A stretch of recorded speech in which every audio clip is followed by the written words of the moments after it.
আসসালামু আলাইকুম এভরিওয়ান, স্বাগতম আপনাদের সবাইকে জাভাস্ক্রিপ্টের বিগিনার টু প্রো সিরিজের নতুন একটি ভিডিওতে। পূর্ববর্তী ভিডিওতে আমরা জেনেছিলাম জাভাস্ক্রিপ্টের ভেরিয়েবল সম্পর্কে। আজকে আমরা জাভাস্ক্রিপ্টের একটি বেসিক কিন্তু খুব গুরুত্বপূর্ণ টপিক নিয়ে কথা বলব। সেটা হচ্ছে ডাটা টাইপস। প্রোগ্রামিং শেখার শুরুতে ডাটা টাইপ সম্পর্কে পরিষ্কার ধারণা থাকা জরুরি, কারণ ভ্যালু কীভাবে স্টোর হবে, কিভাবে ব্যবহার করা যাবে, সব কিছু নির্ভর করে তার টাইপের উপর। এই ভিডিওতে আমরা জাভাস্ক্রিপ্টের প্রিমিটিভ এবং নন প্রিমিটিভ ডাটা টাইপ সম্পর্কে জানব। তারপর টাইপ অফ দিয়ে আমরা চেক করব সেটা কী ধরনের ডাটা টাইপস। সো এখন আসি, ডাটা টাইপ কি? What is data type? Data type মানে কোনো ভ্যালুর ধরো তুমি একটা নাম রাখলে সেটা হবে স্ট্রিং টাইপ, যদি বয়স রাখো সেটা হবে নাম্বার টাইপ, যদি হা বা না টাইপ কিছু রাখো সেটা হবে বুলিয়ান টাইপ। জাভাস্ক্রিপ্টে প্রধানত দুই ধরনের আমরা ডাটা টাইপ দেখতে পাই, সেটা হচ্ছে প্রিমিটিভ ডাটা টাইপ আর এটা হচ্ছে non primitive data type. Primitive data টাইপগুলোর মধ্যে রয়েছে number, string, undefined, null, boolean. আর নন প্রিমিটিভ ডাটা টাইপসগুলোর মধ্যে রয়েছে অবজেক্ট, অ্যারে, ফাংশন, ডেট এবং রেজেক্ট। সো আজকে আমরা শুধু প্রিমিটিভ ডাটা টাইপ সম্পর্কে আলোচনা করব।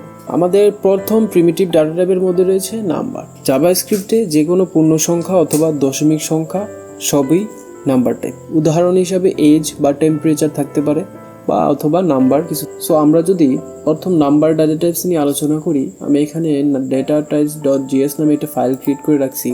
এখানে ধরেন আমরা যদি ভেরিয়েবল ডিক্লেয়ার করতে চাই, আমরা পূর্ববর্তী ভিডিওতে দেখেছি কিভাবে ভেরিয়েবল ডিক্লেয়ার করা হয়। কেউ যদি ভিডিওটি না দেখে থাকেন, আপনি ডিসক্রিপশন বক্স চেক করতে পারেন, ওইখানে লিঙ্ক দেওয়া থাকবে। সো ভেরিয়েবল ডিক্লেয়ার করার জন্য আমাদের প্রথম ছোট হাতে লিখতে হবে, আমাদের লিখতে হবে বার লেখার পরে আমাদের একটা নেম দিতে, মানে আমাদের ভেরিয়েবলের একটা আইডেন্টিফায়ার দিতে হবে।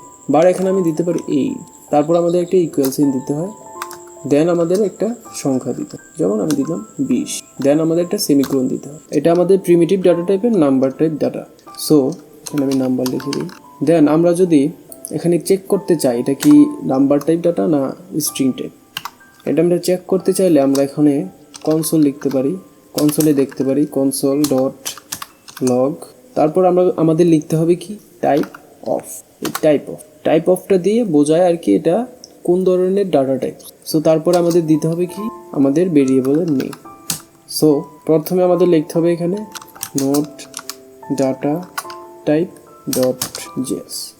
সো এটা হচ্ছে নাম্বার টাইপ ডাটা। সো এখন আসি স্ট্রিং নিয়ে। স্ট্রিংটা আসলে কি? স্ট্রিং মানে হচ্ছে একটা টেক্সট ডাটা। এটা ডাবল কোটেশন অথবা সিঙ্গেল কোটেশনে দুটোতেই লেখা যায়। সো এখন যদি আমরা স্ট্রিংটা একটু দেখি, স্ট্রিংটা আমাদের কিভাবে ডিক্লেয়ার করতে হয়। এখানে আমরা স্ট্রিং লিখে দিই, দেন প্রথমে আমাদের একটা ভেরিয়েবল ডিক্লেয়ার করতে হবে, যেমন নিতে পারি নেম কিন্তু আমাদের একটা ওয়ার্ড হয় যেটা আমাদের লিটারালি লিখতে হয়। সো এখন স্ট্রিং লেখার জন্য আমাদের প্রথম দিতে হবে ডাবল কোটেশন অথবা সিঙ্গেল কোট। আমরা ডাবল কোটই দিলাম, দেন আমরা এখানে নাম দিতে পারি রহিম। সেম এইভাবে আমরা চাইলে এটা কপি করে এনে এটা যদি আমরা টাইপ চেক করতে চাই, এখানে শুধু আমরা দিয়ে দিতে পারি নেই। দেন আমরা যদি আবার কনসোলে, আমরা যদি আবার এটা টার্মিনালে প্রিন্ট করি, দেখতে পারবো আমাদের ফার্স্টের ডাটা টাইপ হচ্ছে এজ, সেকেন্ডের ডাটা টাইপ হচ্ছে। এখন আসি আমরা আমাদের পরবর্তী ডাটা টাইপস নিই। আমাদের পরবর্তী ডাটা টাইপ হচ্ছে বুলিয়ান ডাটা টাইপটি কি? বুলিয়ান টাইপটা হচ্ছে ট্রু ফলস, হ্যাঁ বা না। যেমন ইউজার লগ ইন করেছে কিনা এবং কোনো পারমিশন আছে কিনা, এই টাইপটা জানার জন্য আমাদের Boolean type data types use করতে হয়। সো এখন আমরা বুলিয়ান টাইপের ডাটাটা কীভাবে ডিক্লেয়ার করতে হয় দেখি। বুলিয়ান, দেন আমরা একটা ভেরিয়েবল ডিক্লেয়ার করি। এখন আমরা Boolean type data type check করার জন্য লিখতে পারি ইজ লগ ইন, মানে এটা কি লগ ইন, উনি কি লগ ইন আছে কিনা। এখানে আমরা দেখতে পারি এটা যদি লগ ইন হয় আমরা দেখতে পারি উনি লগ ট্রু। আর অবশ্যই এখানে খেয়াল রাখতে হবে এই ট্রুটা কিন্তু আমাদের সব লোয়ার কেসেই দিতে হবে, কিন্তু বড় হাতের দিলে হবে না, ক্যাপিটালাইজ বা আপার কেস আকারে দিলে এটা হবে না, এটা ছোট হাতের দিতে হবে। আবার ফলস লিখলে আমাদের ফলসটাও ছোট হাতের লোয়ার কেসে লিখতে। দেন এখানে যদি এটার ডাটা টাইপস আমরা চেক করতে চাই তাহলে কনসোল ডট লগ, দেন এখানে আমাদের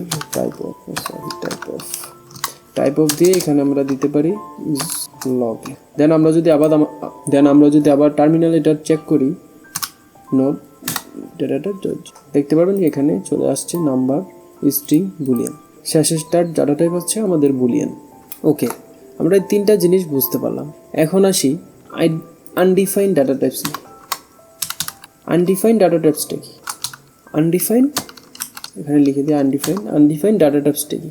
ধরো আনডিফাইন্ড ডাটা টাইপসটা হচ্ছে যদি কোনো ভেরিয়েবল আমরা ডিক্লেয়ার করি কিন্তু সেটার ভ্যালু যদি আমরা না দিই, সেটা আমাদের একটা আনডিফাইন্ড ডাটা টাইপস। এখানে আমরা লিখতে পারি বার এক্স লেখার পরে এটার আমরা কোনো টাইপ মানে এক্স লেখার পরে এটার আমরা কোনো ভ্যালু দিলাম না, বার এক্স লিখে দিলাম।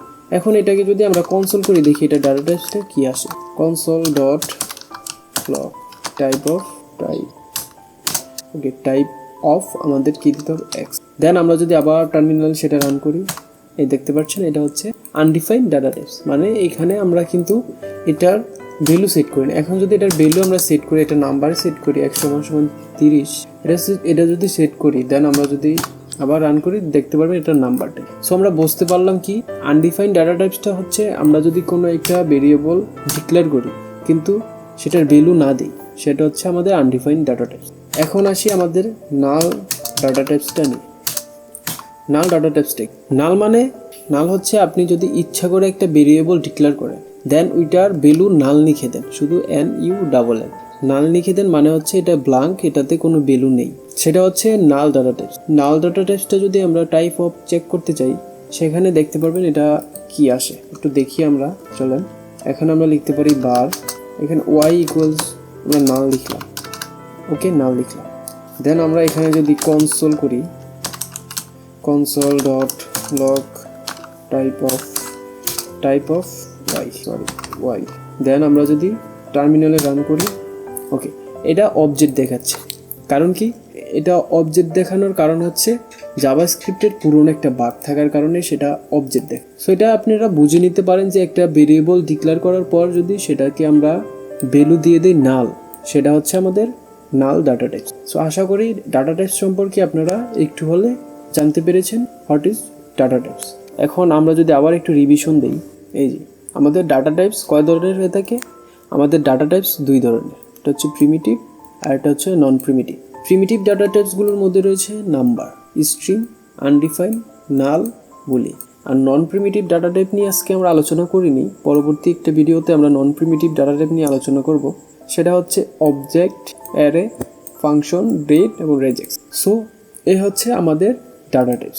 এখন আমরা যদি ডাটা টাইপসগুলো কীভাবে ডিক্লেয়ার করি, ডাটা টাইপসগুলো ডিক্লেয়ার করার জন্য আমাদের কী করতে হয়, ফার্স্ট নাম্বার ডাটা টাইপসটা ডিক্লেয়ার করার জন্য আমাদের প্রথম বার লিখতে হয়। এখন যে কোনো একটা নাম দিতে পারেন, সেটা হবে একটা পূর্ণ সংখ্যা, মানে এটা সংখ্যা পূর্ণ সংখ্যা অথবা দশমিক সংখ্যা হতে পারে। এখানে আমরা নাম্বার টাইপ ডাটা টাইপস রেখে থাকি, মানে নাম্বার টাইপ এখানে আমরা নাম্বার ডেটা রেখে থাকি, এখানে কোনো নাম বা কিছু রাখা হয় না, এখানে শুধু নাম্বার রাখতে পারবে এই ডাটা টাইপস। আর যদি এখানে ডাবল কোড দিয়ে দিই 20-এতে, যদি 20-এর ভিতরে যদি আমি ডাবল কোড ইউজ করি সেটা হয়ে যাবে স্ট্রিং। সো এটা হচ্ছে আমাদের নাম্বার টাইপ ডাটা। আর টাইপ অফ দিয়ে আমরা কিন্তু সেই ভেরিয়েবলটাতে কী টাইপ আছে সেটা চেক করি টাইপ অফ দিয়ে। আর স্ট্রিংটা হচ্ছে সেম আগের মতোই, শুধু আমাদের ডাবল কোড অথবা সিঙ্গেল কোডের ভিতরে আমাদের স্ট্রিংটা লিখতে হয় আর এটা টাইপ অফ করলে আমাদের এখানে কিন্তু স্ট্রিংই আসবে। দেন আমরা বুলিয়ান টাইপ যদি ডাটা টাইপস চেক করতে চাই, তাহলে বুলিয়ান টাইপটা হচ্ছে ইউজার কি পারমিশন পেয়েছে ওয়েবসাইটে নাকি পায়নি, নাকি উনি কি লগ ইন আছে বা নাই, এটা হচ্ছে হা বা না, মানে ট্রু ফলস টাইপের এটা চেক করার জন্য এটা করা হয়। এখন আর এখানে কিন্তু ট্রুটা লোয়ার কেসই লিখতে হবে, আর ফলস যদি লিখেন ফলসও কিন্তু আমাদের লোয়ার কেসই লিখতে হবে। সো আশা করি বুঝতে পারছেন। আর হচ্ছে আনডিফাইন্ড ডাটা টাইপস, আমরা যদি একটা ভেরিয়েবল ডিক্লেয়ার করি আর সেই ভেরিয়েবলের ভ্যালু না দিই, সেটা হয় আমাদের আনডিফাইন্ড ডাটা টাইপস। আর নালটা হচ্ছে আমরা একটা ভ্যালু ডিক্লেয়ার করলাম কিন্তু আমরা এটাকে ফোর্স করলাম, যে ফোর্স করে লিখে দিলাম এটা নাল, তুমি নাল, এটার কোনো ভ্যালু নেই, এটা নাল, সো এটা হচ্ছে নাল ডাটা টাইপস। আশা করি আজকে আপনারা প্রিমিটিভ ডাটা টাইপ সম্পর্কে কিছুটা হলে ধারণা পেয়েছেন। সো আপনারা চাইলেও এটা একটু প্র্যাকটিস করতে পারেন, একটা ফাইল ক্রিয়েট করতে পারেন, দেন চেক করতে পারেন টাইপ অফ দিয়ে যেগুলা কিসের ডাটা টাইপস। আর যদি বেশি আগ্রহ থাকে তাহলে আপনারা প্রিমিটিভ আর নন প্রিমিটিভ ডাটা টাইপসগুলো সাথে দেখতে পারেন। নন প্রিমিটিভ ডাটা টাইপ যেমন অবজেক্ট, ফাংশন, অ্যারে, এই তিনটা একটু গুগলে সার্চ দিয়ে বা ইউটিউবে আপনারা একটু দেখে রাখতে পারেন আইডিয়া হওয়ার জন্য। সো আজকের ভিডিওতে আমাদের এইটুকুই ছিল। পরবর্তী ভিডিওতে আমরা অন্য একটা লেসন নিয়ে আলোচনা করব। আশা করি আপনাদের আজকে ডাটা টাইপ সম্পর্কে আইডিয়া হয়েছে। সো দেখা হবে আপনাদের সাথে পরবর্তী একটা ভিডিওতে।